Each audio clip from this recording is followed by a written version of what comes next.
What's up, everybody, and welcome to the Financially Free Arrow podcast. I'm Megan, your host, and today, well, first of all, Happy New Year. I didn't see you last week because we took a little bit of a break, hanging out with family, getting ready for my next big transition, going into motherhood. Baby's not here yet. I am also coming off of a cold, so I probably sound a little weird, or at least I sound weird to myself because of my ear congestion. But moving forward, I'm excited for 2026, and I thought we'd do a pretty light episode on what's in and what is out in personal finance. And why I want to talk about this for 2026 is because I do truly, truly, truly, truly believe small habits matter more than a lot of folks think, because they really do build a healthy foundation. I truly believe, like, we could talk about personal finance topics all day. Like, I could talk to you about the specifics of, how exactly to do a backdoor Roth, how to execute it correctly. We could talk about investment allocation. We could talk about compound interest and the math behind getting to your personal finance, personal independence numbers, right? And we will, over the course of this year, 2026, we're definitely going to dabble into these topics. Of course, it's a personal finance podcast, but I also really want to lean into the behavior of finance, the like structuring our mind, structuring our life around making finance decisions easier for ourselves. And why I want to set that expectation for 2026 is because we all know what we're supposed to do with money, right? It's like we know we should be eating whole foods, exercising regularly, sleeping 8 hours a night to have six-pack abs and glowing skin. Like, we know that, right? But there are so many folks who don't have six packs, who aren't the healthiest, who don't look the way they want to look. I mentioned just fitness, because I think sometimes fitness can be easily translatable into some of these personal finance topics. And it's the new year, so everybody has their own goals and objectives for 2026, of course. But coming back to this, like, knowledge is not the problem when it comes to making impactful change in our lives. I'm talking to a lot of super smart people, people who have higher degrees than me. Like, you guys all have graduate degrees. You went to school for 4 extra years on top of undergrad, 3, 4 years on top of undergrad. You've got the textbook knowledge, the smarts behind, like, a lot of stuff, right? I know a lot of finance stuff. There's a lot of financial education that goes on after undergrad for our profession. Our profession is a little weird where we don't have graduate degrees in personal finance. It's kind of interesting, but behavior, environment, fear, FOMO, these are not related to intelligence, right? Personal finance is not about intelligence at the end of the day. It's about building systems and habits and really knowing that those external and those internal factors can really impact the success of what you're trying to do with your finances. So this episode, and then the tune of I think what I talk about on the Financially Free Era pod, is it's not about shaming you into doing better with your finances. It's about helping you build decision-making confidence. And small choices repeated over time quietly determine your financial trajectory. I truly believe this. I think everybody wants that magic wand that just fixes their situation, right? That fixes their debt situation, fixes their student loans, fixes their savings issues. But wands don't exist. I'm not here to sell you a wand. I'm not here to tell you and pretend like wands exist. It really is about a lot of these smaller decisions that we make on a day in, day out basis over time that really make change. So that's what I wanted to set the stage with. Financial leaks in our plan compound just as powerfully and impactfully as tiny financial wins.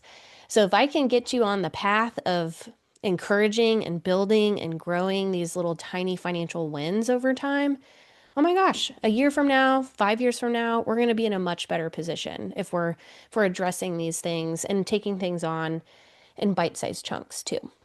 So let's go back to the topic of today. What is in and what is out in personal finance for 2026? Let's start with what's out in personal finance. And I put together a list of things that I do feel like should be no exceptions, no negotiating. These things are just out in 2026. And again, this is not meant to shame anyone who's doing these things right now.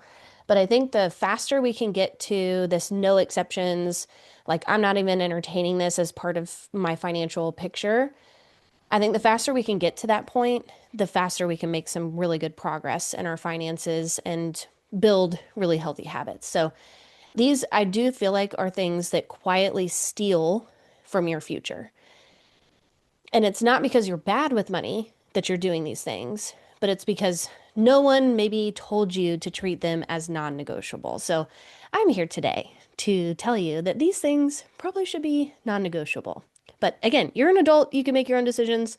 This is just my list and what I think I can argue really strongly for getting out of the picture. All right, let's start with number one, late fees. This is kind of low-hanging fruit. But late fees, we have got to make these completely unacceptable. I know mistakes happen. So I'm talking about credit card late fees, like making payments late or on utilities or on your student loans, on bills. This, at the end of the day, is a sign of we're missing automation. It's not necessarily irresponsibility unless it's a very common habit.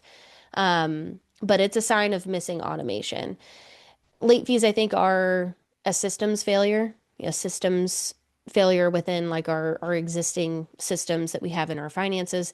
It's not a moral failure. And, I just think that these things are unavoidable. And I'm going to pick on myself because guess who had a late fee in December for one of her credit cards? Me. So I was so mad at myself because I don't think I've had a late fee.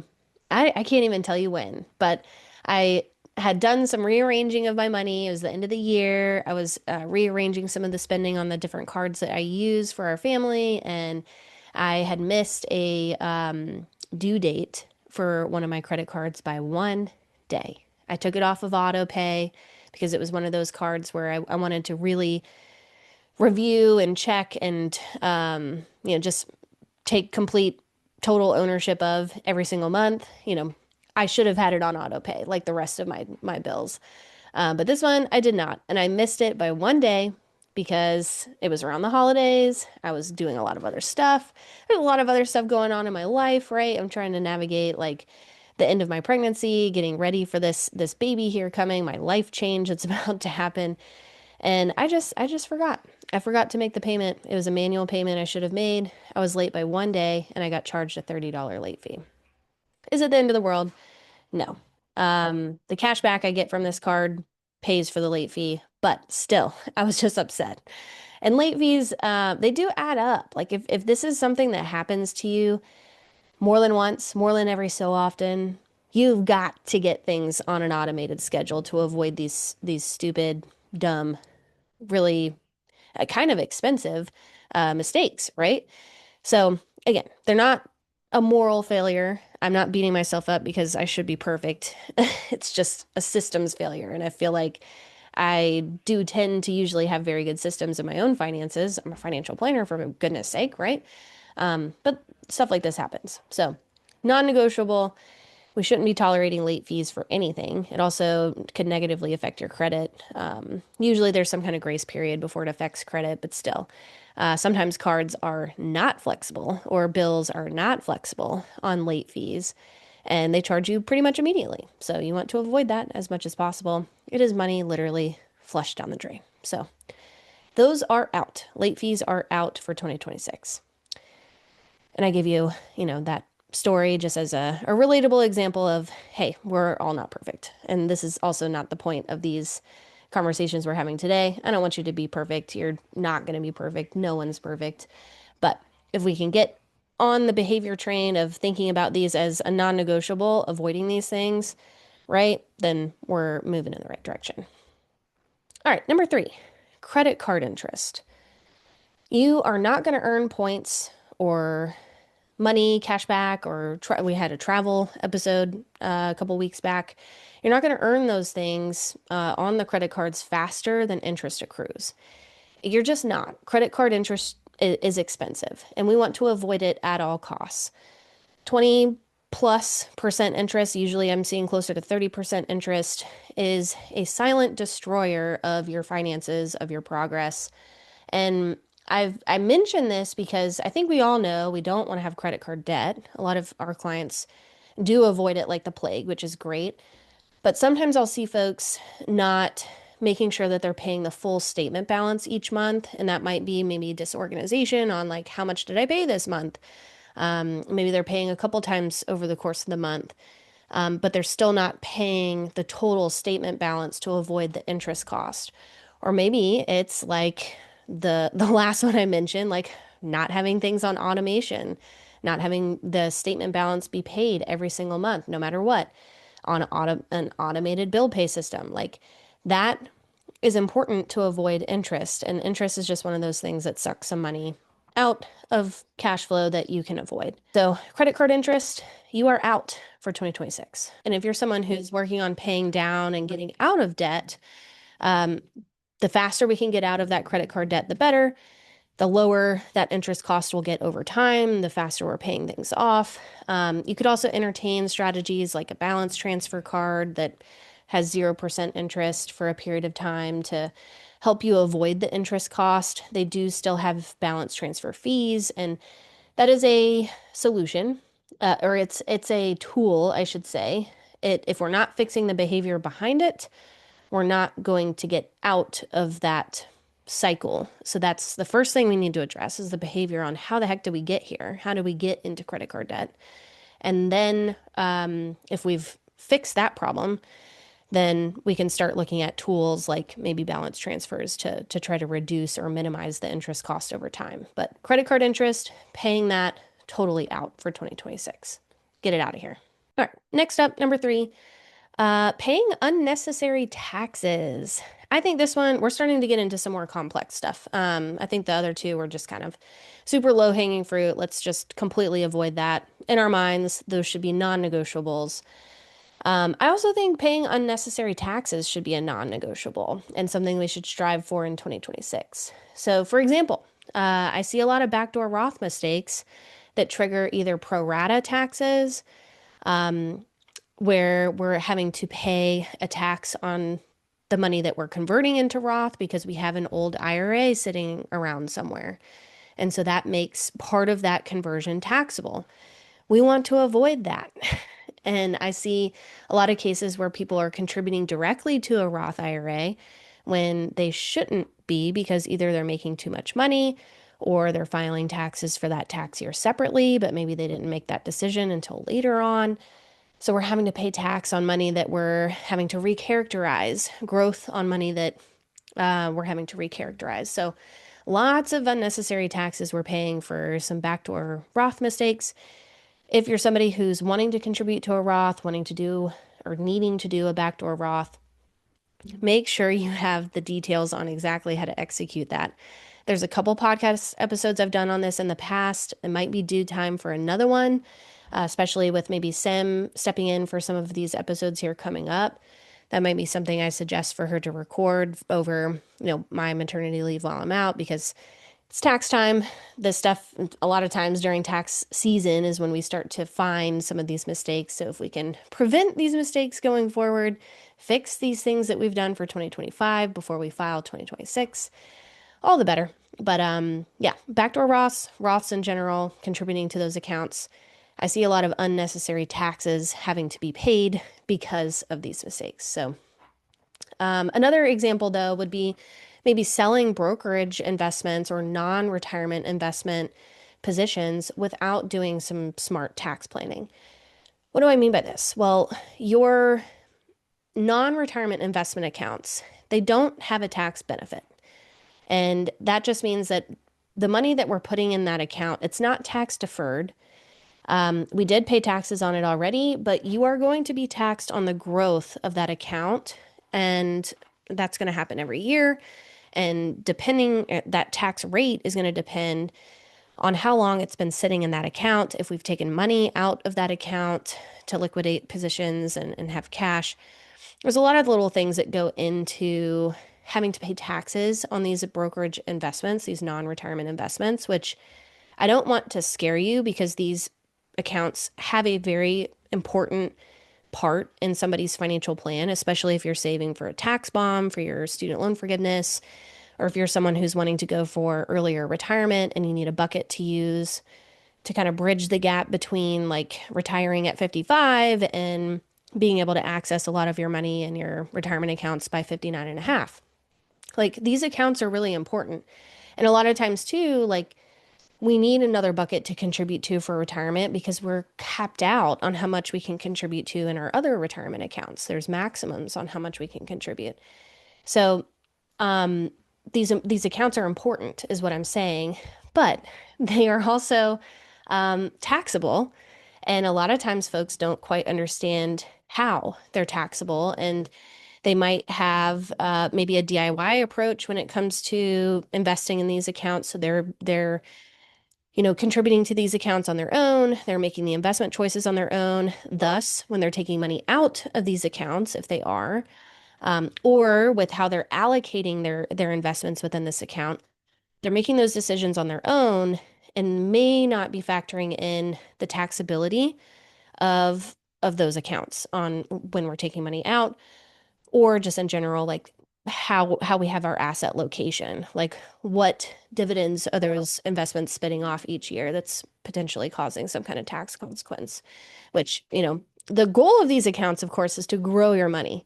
That's what we want. We want to grow our money. But in these brokerage accounts, these taxable brokerage accounts, that also means that we're going to have some income tax consequences.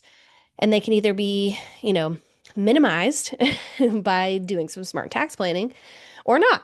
Or it could be just being taxed what we're taxed and not really paying attention to it. So we don't want to be in the latter bucket. We don't want to just let what happen. Or we don't want to just let what happens happen. We want to have some tax planning, have some like just awareness around how these accounts are going to be taxed, how the investments within the account is going to be taxed over time, and making sure that we're not paying unnecessary taxes. And this is why we talk a lot about tax loss harvesting in these types of accounts to kind of bank some losses to count against some of our growth in these accounts. Tax location, that might be another good episode here coming up that I'll task like Travis and our chief investment officer, Connor, with. Maybe have another conversation about tax location, tax loss harvesting here for 2026. So stay tuned for that. But we want to avoid paying unnecessary taxes at the end of the day, because that's what's going to eat into the return of these brokerage accounts. Another sneaky thing would be called underpayment penalties or underpaying our taxes. And this would be for the folks out there who are solopreneurs, you have small businesses, you are paying quarterly taxes, you're having wild jumps in your income over these years, which is exciting. But from a tax perspective, is also something we need to pay attention to when it comes to estimating how much we need to pay in taxes. Because especially around tax season, what we find is when we're doing tax preparation for clients, for our tax clients, we're finding underpayment penalties being assessed when it comes to, filing your taxes, because the IRS is a pay-as-you-go. They expect taxpayers to treat taxes and paying taxes as a pay-as-you-go system, not a, here's what I made over the course of the year, here's how much I'm going to pay in taxes. You can do that technically, but you're going to pay underpayment penalties for not paying as you go by each quarter. So that's why you may find in tax returns that either you've prepared or a CPA is prepared, or if you're working with our tax team is prepared, you might find these tax vouchers, which help you estimate how much you should be paying each quarter if you anticipate making more income in the future year, or just needing to stay up to date with your taxes as you're earning income and as your business is growing over time to avoid these underpayment penalties. Now, they're not huge. These are not massive penalties that I'm talking about, but they're still annoying and they're still avoidable if we could do some proactive planning on the front end. So we want to avoid these unnecessary underpayment penalties by just making sure that we are paying our quarterly taxes on time over the course of the year, and we're adjusting that. We're doing some tax planning over the course of the year to make sure that we're on target to avoid these annoying, pesky little underpayment penalties. Taxes, at the end of the day, are people's a very large lifetime expense, right? If we're talking about your gross income minus the taxes that we're paying over the course of the year, comparing like the annual tax that you pay on your income to your other expenses, like taxes are up there, if not one of the biggest expenses in our budget, really, at the end of the day. It might not feel like that because sometimes if we're W-2, like taxes are already sent off to the IRS by hopefully a payroll provider that's estimating those correctly, but taxes are a big expense. And so we just want to make sure we're minimizing how much we're having to pay. I don't want you to avoid taxes. I'm not talking about tax evasion here. I'm just talking about avoiding simple and unnecessary taxes that can be proactively avoided with some smart planning. And it really is just because taxes are people's a lot of times biggest lifetime expense. So the smarter we can be around the biggest expense in the mix, the better and the more money we can put towards things and we can optimize our finances with. So felt like taxes, unnecessary taxes, deserved a you are out in 2026 vibe. All right, what else is out in 2026?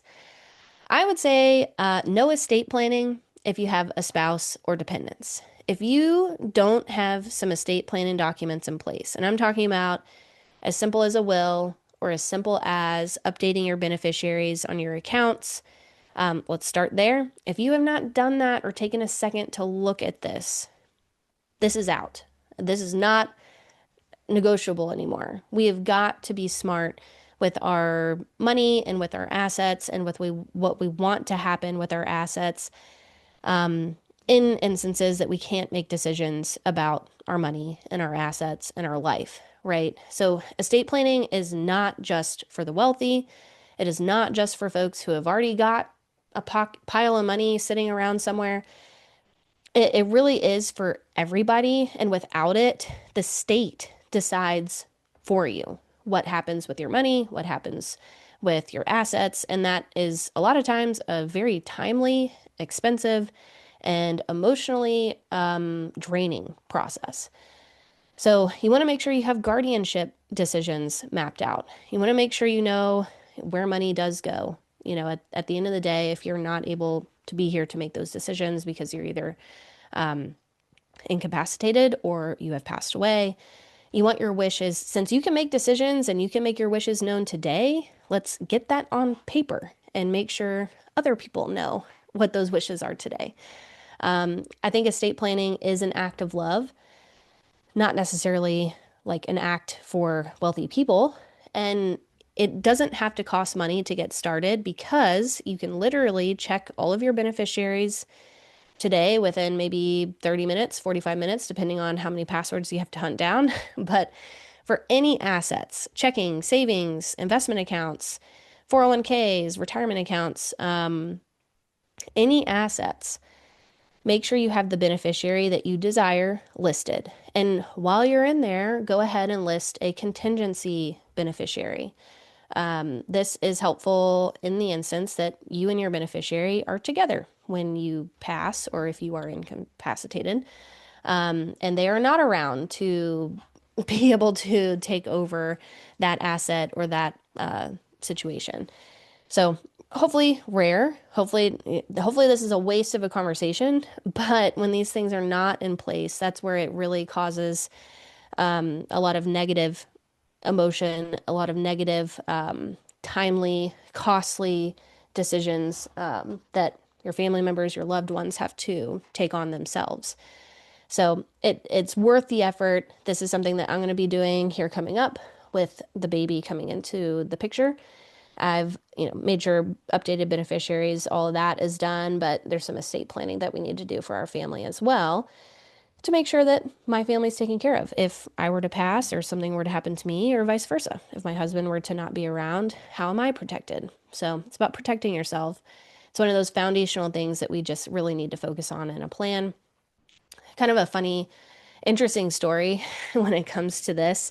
There's a fellow financial planning firm out there that is in Brooklyn, and they specialize in working with folks who have equity comp as part of their compensation, which is, I think, a lot more common in like the tech space and in a big city like New York City, for example. But they did something pretty creative last year where they hosted a martinis and mortality event. And why, what is this? Well, what they did is they rented out a bar nearby and somewhere in Brooklyn, and they invited their client families to come and get estate planning documents notarized. Why did they do this? Well, they have, for their clientele, they felt like they had a lot of clients that have had half finished documents kind of sitting around in folders. And sometimes the hardest part of like getting estate planning documents done, if you actually have like legal documents drawn out, is to get them notarized. And they're unsigned, they're unnotarized, so they're effectively not, they're not done, they're not going to serve anyone well, right? So it's almost like they took the hard part, the steps of getting all that stuff done and drafted, but the last part, which is kind of the annoying part of getting things notarized, has not been done. So they acknowledged that and they said, hey, let's do a little fun spin on this and let's throw a party. And so they threw martinis and mortality, and they had a big old like little event where their families had come in with their documents. They hired notaries to get stuff done. And that was kind of a fun spin on something that's usually just not fun to talk about, right? Not fun to do, kind of an annoying task that's just like sitting on your desk for a long time. And they made it a lot more interesting. And what was kind of unfortunate about this, and I'm just mentioning this because it's part of the story to me, the drama is part of it, but this company had posted about this on their LinkedIn, and there were a few estate planning attorneys that did not take kindly to this. They, were very unfortunately somehow triggered by this event, saying like, hey, this is not saying hey in a nice way, but basically saying like this is the unauthorized practice of law, blah blah blah. And that wasn't the point. They're not sitting there drafting legal documents for you. All they did was hired notaries to come in and notarize the documents that folks had already had done. Which again was just a positive way to move things in the right direction. So if you're an estate planning attorney, don't get mad at me for mentioning this, but I really do feel like estate planning is so important. It's boring. It's not fun to talk about. It's not boring necessarily. It's really depressing to talk about at the end of the day. So it's talking about if you're not here for whatever reason or you're not able to make decisions, which is a really ugly, scary thought, right? But it's a necessary thing that you have to really do. And you have to really prioritize for your family, prioritize to take care of your family. And if there is something that will get you moving in that direction to do it, do it. That not having estate planning documents in 2026, that is out. That is so out. And I want everyone to be protecting themselves and protecting their families because things do happen. And this is the protection that really just helps in those really horrible situations that they do happen. I'm hoping, knock on wood, this is a waste of a conversation for you and your family, but we hear about those horror stories that happen all the time, like people dying in what's called intestate, without a will or without any direction to what's happening to their estates. And sometimes folks, they're working really hard and they're earning great income and they're making really smart financial decisions to build their financial plans, build their financial life, build the dream that they have for their family and for their own financial goals. And unfortunately, life throws a curveball, something happens, and then what happens to all of that hard work? Well, then it's picked apart by the state. It's things are done or executed in a way that you would not have made those decisions if you were still here, right? You're not able to coach where stuff goes or what happens after something like this happens if you don't have these documents in place. So that's why it's so important. That's why I'm stressing it. I think this is kind of hitting home because I am about to go through a big life transition here coming up, and I really, really want to make sure that I've got these decisions mapped out in case, I'm not here to make those decisions or vice versa. So sorry to really like hone in on this, but don't have an excuse anymore. Let's get stuff done. Let's get these documents done. So start with the basics, start with what's free, and then I think it is worth it, especially if you have a spouse and dependents and a decent amount of money saved and a decent amount of things going in the right direction financially. It's maybe worth spending the money on an estate planning attorney in your state where you live to make sure that things are mapped out in the best possible way for you and your family. Next up, along the similar lines, I'm sorry this is kind of morbid, but what's also out is not having life insurance, especially if someone relies on your income or someone relies or you share debt with someone like a mortgage or a personal loan or car loans, things like that. Get life insurance. It is really inexpensive if we're looking at term insurance usually. Pretty darn inexpensive if we're younger, if we're healthy-ish. Don't have to be the healthiest or the marathon runner, but if we're healthy-ish, the cost of term insurance is pretty inexpensive. And that can also just protect your loved ones in the instance you are not here to pay for their lifestyle if they're used to living off of your income and or to pay off debts that you share with them. A little bit of a personal story. My father had passed unexpectedly, very suddenly when I was in high school. He was the breadwinner of our family. And my mom at the time, she's been a librarian like her since she started working. Really, she was a stay-at-home mom for a bit while we were kids, and then she went back and worked part-time at our local library for a bit, but making not much more than minimum wage, right? And at the time, I was 16. I had a job, minimum wage job as well, because I wanted to earn my own gas money and my own money for my hair products and makeup and whatever. And so at the time, me and my mom were making about the same amount of money when my dad unexpectedly passed away. And again, he was the breadwinner for our household. We had a house, a mortgage. I have two siblings, all in school at the time, and my mom's making what I'm making as a high school student. Not a lot of income. Thankfully, he had a life insurance policy in place. Wasn't a ton. It was $300,000. Should it have been more? Probably. Like looking back and looking at all the things that he was responsible for paying for and maybe helping set my mom up for retirement a little better. Like, should he have had more? Maybe. There's an argument for that. But he had something. Thank goodness he had something because that would have been a life-changing, it already was. Like losing a parent is a horrible, horrible thing. There's a lot of, things that go into that emotionally, financially, just, family-wise. But, having that security blanket of not having to move, not having to sell our house, not having to sell assets to make ends meet. Oh my gosh, like what a relief. And we were able, for the most part, to live a very similar standard of living after my dad had passed. We were still able to do our sports. My mom was still able to pay the mortgage. And it was literally because of that one life insurance policy. And so unexpected things happen. Horrible things happen. Life insurance is something that's super cheap, pretty quick, compared to estate planning. Estate planning takes a lot of conversations, a lot of maybe documents drawn up. Life insurance you can apply for. There's a couple back and forth questions on, medical health stuff. But generally it's pretty easy to get. So just get it. Just get it to protect your family. And, there's life insurance that you can have through work. I encourage folks to look at independent life insurance as well to have with you no matter what. So even if you get fired or you leave your job or you start your own business, you leave your job to go start your own business, you still have coverage in place if you have an independent policy. So you want to make sure that that's taken care of because especially if somebody else is relying on your income, you have dependents, you want to make sure that they're taken care of in that event. So it is out to not have life insurance this year.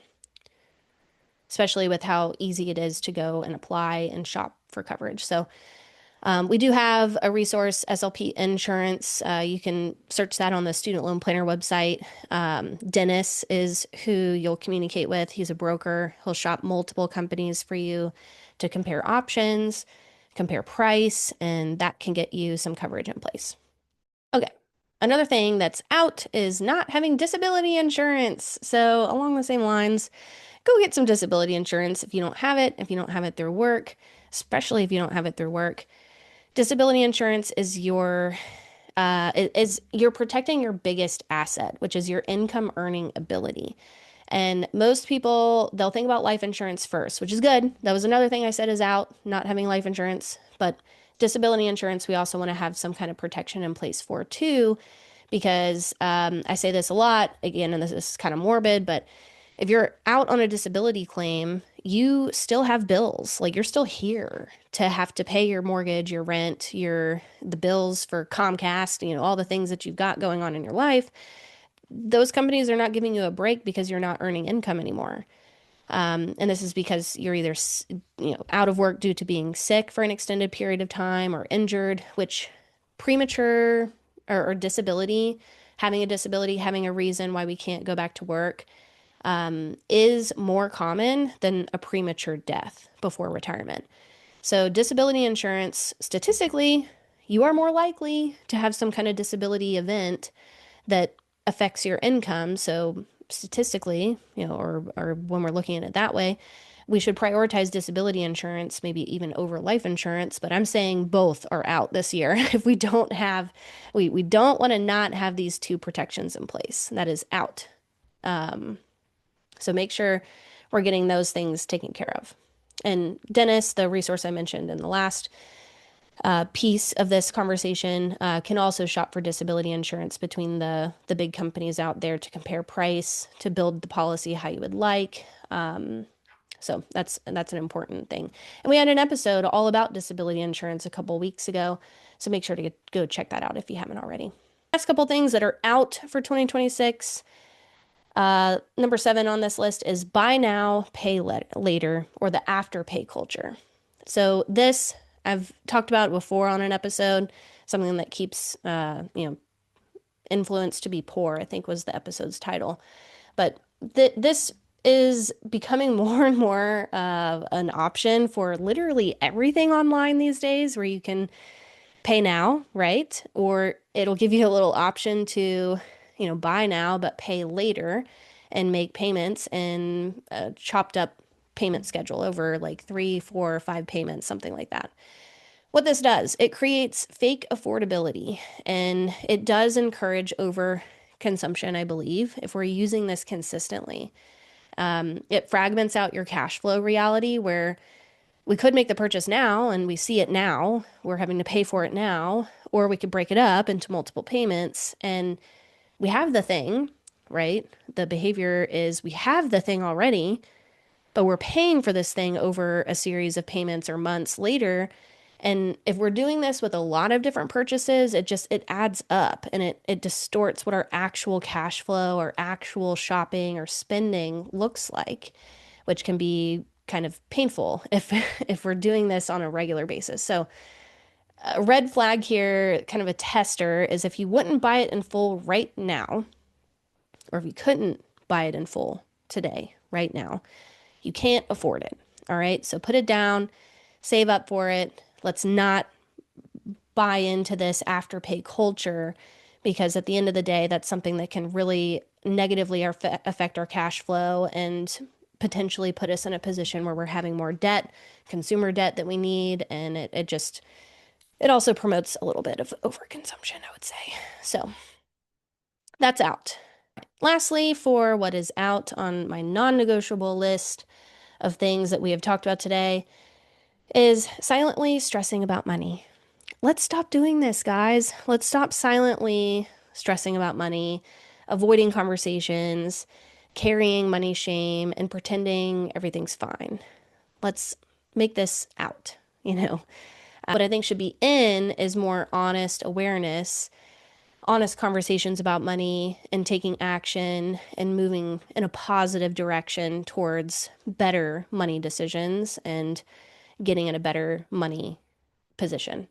Hopefully, a lot of the tips and tricks that we talk about on this podcast can help you move in that direction. Working with a professional could potentially help you move in that positive direction by having a third party really take a look at everything and make sure that we're on track and start working towards the things that we want to work towards in your finances, right? So call in the help when you need it, if you need it. And I think making it this far along in this podcast episode, that is a good step in making things less silent when it comes to money and starting to take some action in your own finances. So that's enough of things that are out.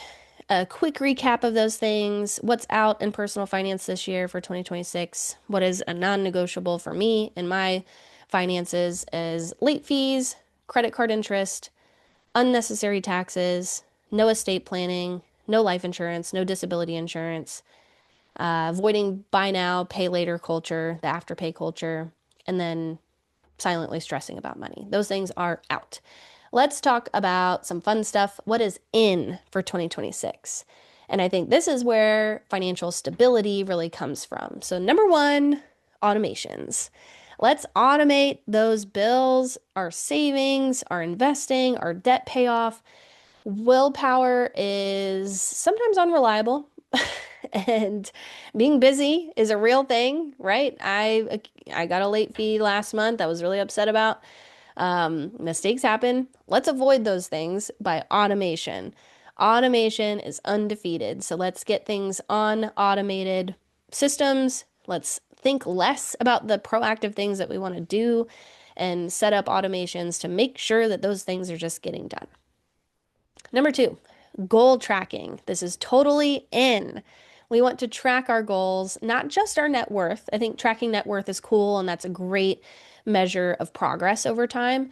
But goal tracking, I think, is extremely motivating because it's really tracking like what we're building towards, and it promotes progress over perfection, like getting closer and closer to the specific goals we have set out. I do think money needs a job or it's leaking.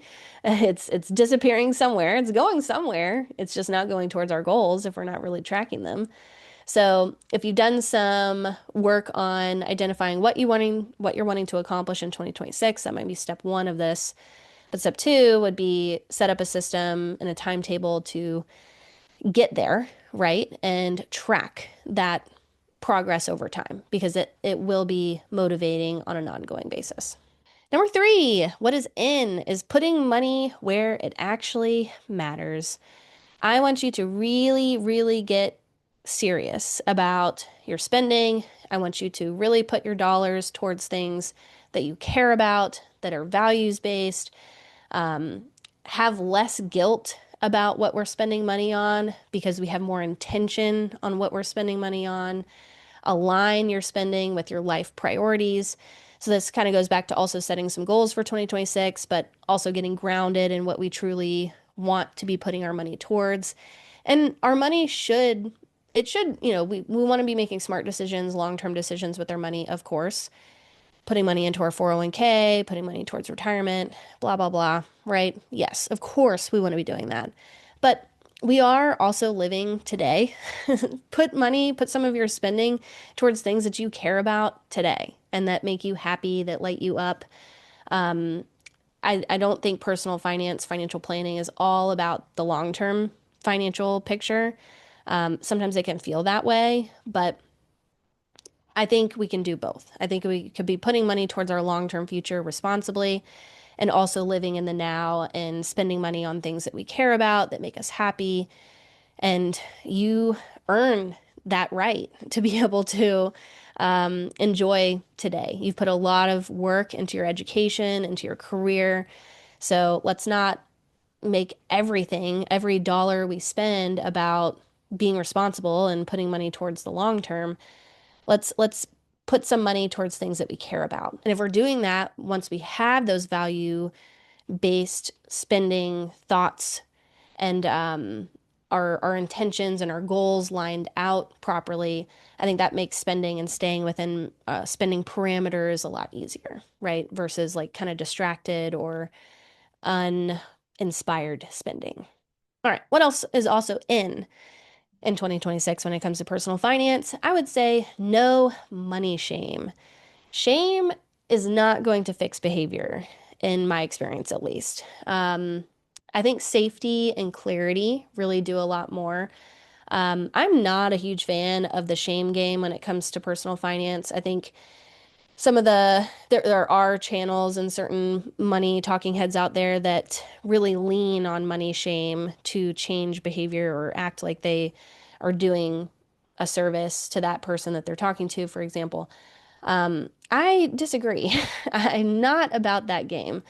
I feel like personal finance is already hard. It's already hard to talk about and to be open about and have honest conversations about because of just our culture and like how a lot of folks are raised. Um, so let's not make it harder. Let's not make it harder. It's not for entertainment either. So you won't, I know this podcast in a way is kind of for entertainment, but I'm not here to shame folks into like making decisions with their money that are better for them. I want to take very positive, proactive steps, rational, reasonable steps in the right direction that make sense for that person. And that's why I believe in financial planning, personal financial planning so much. Like this is a podcast where it's kind of evergreen. We're talking about a lot of different things that hopefully resonates with a lot of people, right? Because I can't talk to you specifically one on one right now.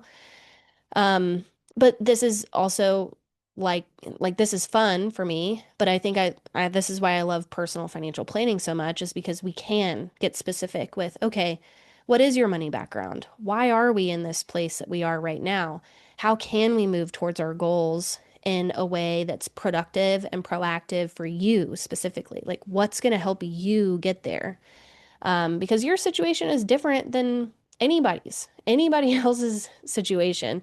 Even if the salary is the same, the degree is the same, there's just different things that factor into your financial plan that are going to factor into your neighbors, right? So I'm not about the money shame game. You are allowed to learn without punishment. You're allowed to make mistakes. I think we punish ourselves enough, right?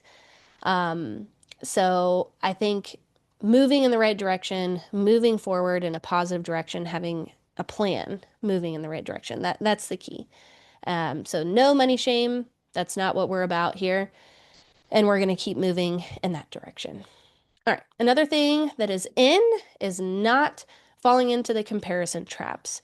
Another like behavioral finance thing, but I think a lot of times folks will fall into those comparison traps where they're looking at their situation and they're comparing to their neighbor or their colleague or someone on Instagram or TikTok or whatever, right? Remember, there might be different incomes, there's different timelines, there's different responsibilities. I don't want your default to be, oh my gosh, I'm behind. Why am I not where this person is? That is not productive. You're not behind. You're just on your own path. And as long as you're taking your finances seriously, you're setting up proactive and you're setting up some goals and things that you're working towards yourself. Like we're on your path. And don't get distracted with what other people are doing because what other people are doing is not at the end of the day what you're doing with your life. It's not your life. They're building a life that's specific to them and you're doing the same, and that's okay. Another thing that I think is in for 2026 is de-influencing and having an anti-overconsumption mentality. So I want to see less of, oh, well, TikTok or Instagram made me buy it this year. I want to see less of that. I want to see more intentional choices. So kind of going back to that, getting grounded, putting money where it actually matters, into things that we actually care about, less about being sucked into those catchy or constant TikTok or Instagram ads, right? And more intentional choices. I think a lot of folks have a goal to maybe stay off of social media platforms a little bit more this year. I love that. I love it. I think Social media has its place. It could keep you connected to certain things, certain people. You can learn new things on social media, great. But spending a ton of time on it can be, it can start to have a negative reaction, right? I do think I've heard a lot of folks say that they want to be less uh, online this year for 2026, which I'm all for. I think less exposure to ads, less exposure to comparison traps, less exposure to overconsumption, because it seems like even people who are pretty popular to follow these days or funny to follow that didn't originally seem to have an agenda now have an agenda with selling something. Like, I think less time giving time to those things could be better for our wallets for sure and our mentality. So I'm not against it. Um, so I'm very for the de-influencing and the anti-overconsumption goals that folks have. I think that's very in for 2026. All right. And lastly on my list, what else is in for 2026? I think planning that evolves. Life changes, plans change, goals change. I do think flexibility in your plan is strength. It's not failure in any way. I think having ways to pivot your plan, and I think a lot of our folks are used to this anyways with their student loan plans. We've had to be flexible with how often things change in the student loan world, right? But same goes for your finances. Like, I think it's great to have goals and be working towards those goals. And don't be scared if maybe something has shifted in that goal, either the timeline or the importance of goals, or maybe the priority of goals that you have in the mix.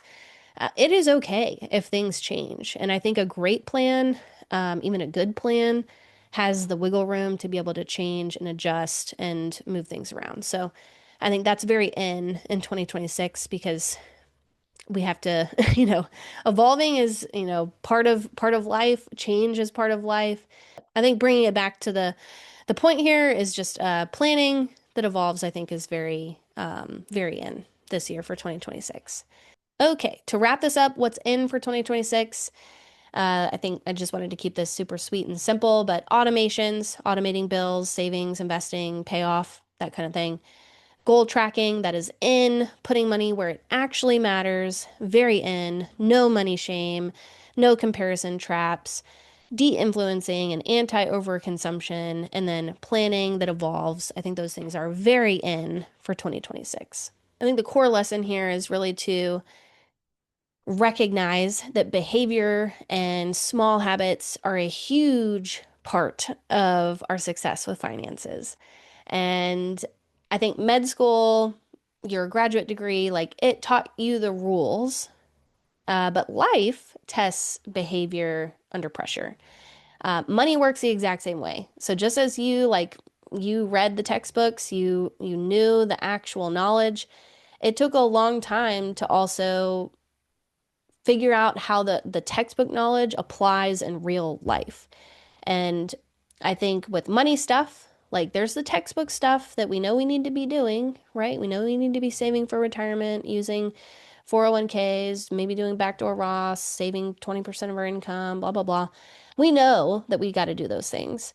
Um, but life is going to test our behavior under pressure. It's going to test these textbook things that we need to be doing. So we also have to kind of train our brain, train our behavior to be able to take on that pressure. And people struggle with finances and like getting on the right track because of fear, because of comparison, maybe having a scarcity mindset. There's emotional spending that's very real. Avoidance is very real. We saw that a ton when it came to student loan repayment planning back in the day and even today. Like avoidance is very real. My goal for 2026 is not to make you feel bad for what you have or have not done, but to help you feel confident in the decisions that you are making. And this, I think, hopefully sets the stage for a lot of the content that's to come, the educational content that's to come in this podcast, because I do think confidence stems from having really good systems in place. Systems come from these small habits that we're going to be talking about, and small habits create massive, massive long-term outcomes.